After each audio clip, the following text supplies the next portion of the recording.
రథాలు, ఏనుగులు, గుర్రాలు, ఒంటెలు, కత్తులు, త్రిశూలాలు, కొన్నిసార్లు చేతుల్లో గన్నెలు, శారీరక వ్యాయామ ప్రదర్శనలు, ఇవన్నీ మహాకుంభమేళాలో కనిపిస్తున్న దృశ్యాలు. సాధారణంగా మనం అఖాడా అనే పదం వినగానే రెజ్లింగ్కు సంబంధించినదిగా భావిస్తూ ఉంటాం. కానీ కుంభమేళాలో అఖాడా అనే పదం సాధువులు, సన్యాసులు సాంప్రదాయంతో ముడిపడి ఉంటుంది. కుంభమేళాను ఉత్తరప్రదేశ్లోని ప్రయాగ్రాజ్లో ఉన్న త్రివేణి సంగమం వద్ద, ఉత్తరాఖండ్లోని హరిద్వార్లో, మహారాష్ట్రలో ఉన్న నాసిక్లోని గోదావరి నది ఒడ్డున, మధ్యప్రదేశ్లోని ఉజ్జయినిలో ఉన్న క్షిప్రా నది ఒడ్డున నిర్వహిస్తూ ఉంటారు. కుంభమేళా సమయంలోనే అఖాడాల్లోకి కొత్త సన్యాసులను కూడా చేర్చుకుంటూ ఉంటారు. 15 రకాల అఖాడాల్లో ఒకదానిలో చేరడం ద్వారా ఆ సన్యాసులు తాము ప్రపంచాన్ని త్యజించినట్లు భావిస్తూ ఉంటారు. అయితే దీనికి ముందు వారు ఎన్నో కఠిన పరీక్షలను ఎదుర్కోవాల్సి ఉంటుంది. కొన్ని ముఖ్యమైన క్రతువులు నిర్వహించాల్సి ఉంటుంది. ఆ తరువాతనే వారు లౌకిక ప్రపంచం నుంచి ఆధ్యాత్మిక ప్రపంచంలోకి ప్రవేశిస్తారు.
అఖాడాలు హిందూ మతానికి చెందిన మఠాల వంటివి. బౌద్ధ మతం వ్యాప్తి చెందకుండా ఆదిశంకరాచార్యులు అఖాడాలను స్థాపించినట్లు చెబుతూ ఉంటారు. గ్రంథాలు నమ్మని వారిని ఆయుధాలతో ఒప్పించి అఖాడాలు హిందూ మతాన్ని పునరుజ్జీవింపజేశాయి అని మహానిర్వాణి అఖాడా కార్యదర్శి మహంత్ రవీంద్రపురి చెప్పారు. అంతకుముందు కేవలం 4 అఖాడాలు మాత్రమే ఉండేవి. కానీ సిద్ధాంతాలకు భిన్నంగా ఉండడంతో వారు విడిపోతూ వచ్చారు. ప్రస్తుతం 15 ప్రధాన అఖాడాలు ఉన్నాయి. వాటిలో మహిళల కోసం పరి అఖాడా, కిన్నార్ అఖాడాను తాజాగా చేర్చారు.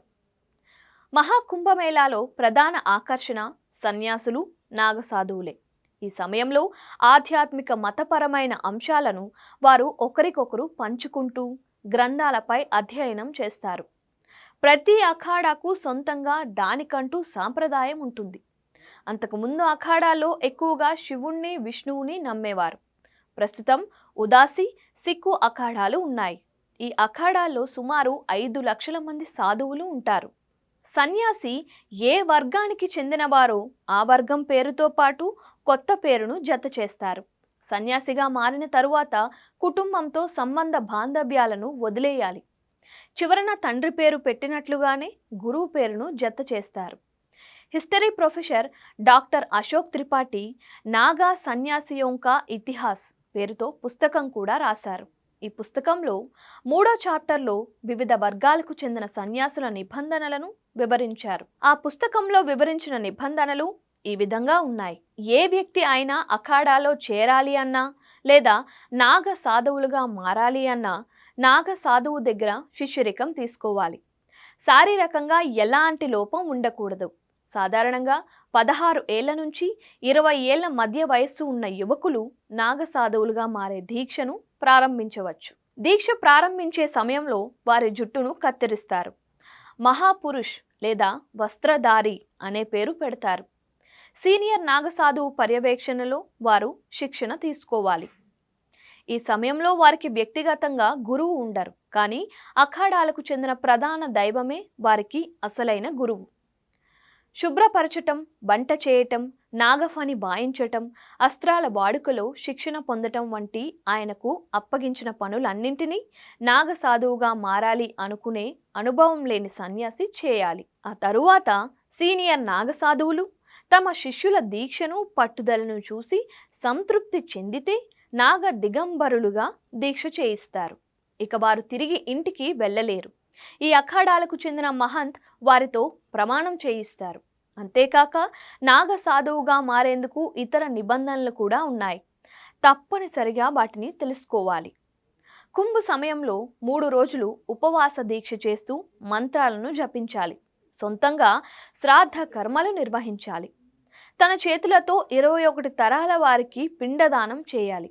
ఆ తరువాత లౌకిక ప్రపంచంతో సంబంధాలను తెంచేసుకోవాలి. ప్రాపంచిక జీవనంలో ఉన్న తమ గుర్తింపును తొలగించుకోవాలి. జుట్టు కత్తిరించుకోవాలి. కుంభమేళా జరిగే ప్రాంతంలోని నదిలో తెల్లవారుజామున పవిత్ర స్నానం చేసి కేవలం లోదుస్తులు మాత్రమే ధరించాలి. దీంతో వారు సాధువుగా పునర్జన్మ పొందినట్లు అవుతారు.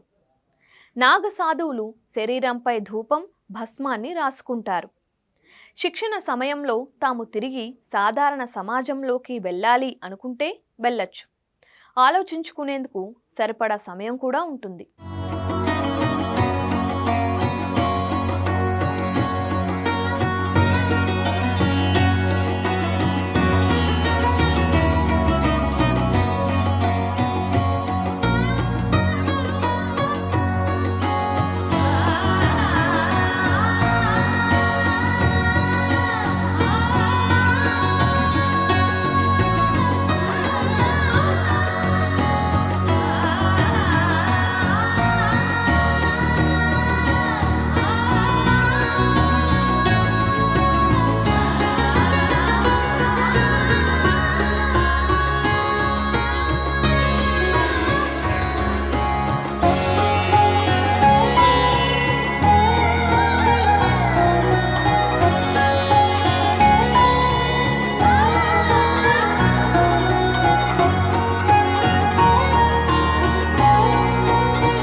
నాగ సాధువుగా మారేందుకు కనీసం 2 నుంచి 12 ఏళ్ల సమయం పడుతోంది. దీనికి ఎలాంటి కాల పరిమితి ఉండదు. అయితే మహిళా నాగ సాధువులు పూర్తిగా నగ్నంగా ఉండడానికి అనుమతి లేదు.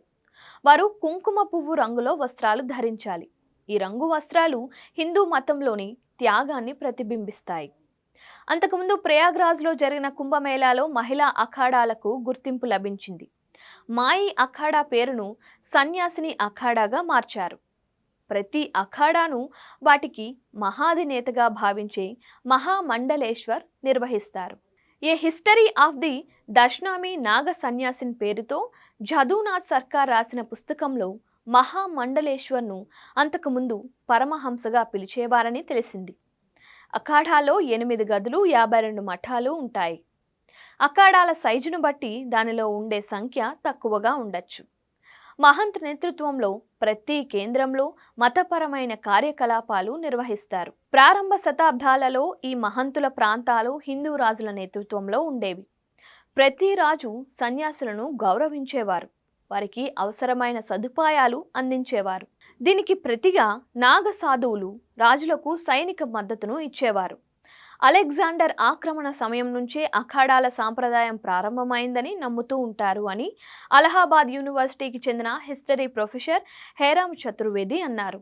ఏ హిస్టరీ ఆఫ్ ది దశనామి నాగ సన్యాసిన్ పుస్తకంలో చాలా అంశాలను సర్ జదూనాథ్ సర్కార్ ప్రస్తావించినట్లు తెలిపారు. అక్బర్ కాలంలో హిందూ సన్యాసులకు కూడా ఆయుధాలు ఇవ్వాలని నిర్ణయించారు. ఆ తరువాత ఔరంగజేబు కాలంలో వారి మధ్య సాయుధ పోరాటాలు జరిగిన కేసులు కూడా ఉన్నాయి. భారత్లో బ్రిటిష్ ప్రభుత్వం ఏర్పడిన తరువాత ఆయుధాల వాడకంపై ఆంక్షలు విధించారు. ఇండియన్ పీనల్ కోడ్ కింద నగ్నంగా తిరగడం పైన ఆంక్షలు తెచ్చారు.